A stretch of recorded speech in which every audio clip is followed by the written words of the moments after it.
Lokpal is appointed, वहां पहला तो आपने लोकपाल को बताना है, दूसरा आप बताना है कि ये एक्ट था, तीसरा ये बेसिक बता रहा हूं जहां पर हम फंस नहीं रहे कौन से सेक्शन में क्या दिया है। उसके बाद फिर आप उसकी नियुक्ति कौन करता है हेडिंग के साथ, फिर आप उसका प्रोसीजर डालेंगे, प्रक्रिया किस प्रकार से होती है वो डालने के बाद एक लाइन में जरूर लिखिएगा कि ये इस्तीफा दे सकते हैं, इनकी नियुक्ति इतने वर्ष के लिए की जाती है, ये इस प्रकार से हटाए जा सकते हैं, ये जरूरी है। लंबा आंसर लंबा आंसर शाबाश, तुम समझने लग गए। वो एक लाइन का खेल। नाउ ये जो एक लाइन है, इस नियुक्ति में जो तुमने पहले इतना लंबा लिखा है उसको श्रिंक कर दो, उस श्रिंक करके इस लास्ट लाइन के साथ जोड़ दो, तुम्हारा 2 मार्क दिया। सिर्फ एक लोकपाल, ओम्बड्समैन कौन करता है, कितने समय के लिए करता है, कैसे हटाया जा सकता है, इस्तीफा दे सकता है, एज एन इंस्टीट्यूशन। वर्क नहीं आया, और वर्क का क्वेश्चन ये है, तो आपने जैसे लिखा कि ये इस्तीफा दे सकते हैं, इन्हें हटाया जा सकता है, इस प्रक्रिया के अनुसार जो भी प्रक्रिया होगी वो वहीं लिख देना है छोटे से में।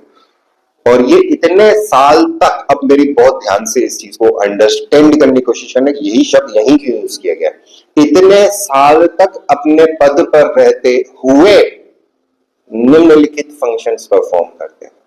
सो व्हाट आई डिड, दोनों को सेग्रीगेट पूरी तरह से करा, लेकिन मैंने मेरी एक लाइन इस तरह से डिजाइन करी जिसे वेस्टिब्यूल बोलते हैं ना, ट्रेन के डब्बा बीच के अंदर कनेक्शन, वो वाला काम, वो आर्ट है, लैंग्वेज के अंदर खेल है, वो प्रैक्टिस से आता है, वो एकदम से नहीं बनेगा। लेकिन ये एक एग्जांपल हो गया कि इतने साल तक इस पद पर रहते हुए निम्नलिखित फंक्शन करेंगे। अब फंक्शंस को आपको अलग से डिफाइन नहीं करना, अगर आप बोलोगे कि फॉलोइंग आर द फंक्शंस अलग से बिना इस कनेक्टिंग के, तो फ्लो टूट जाएगा।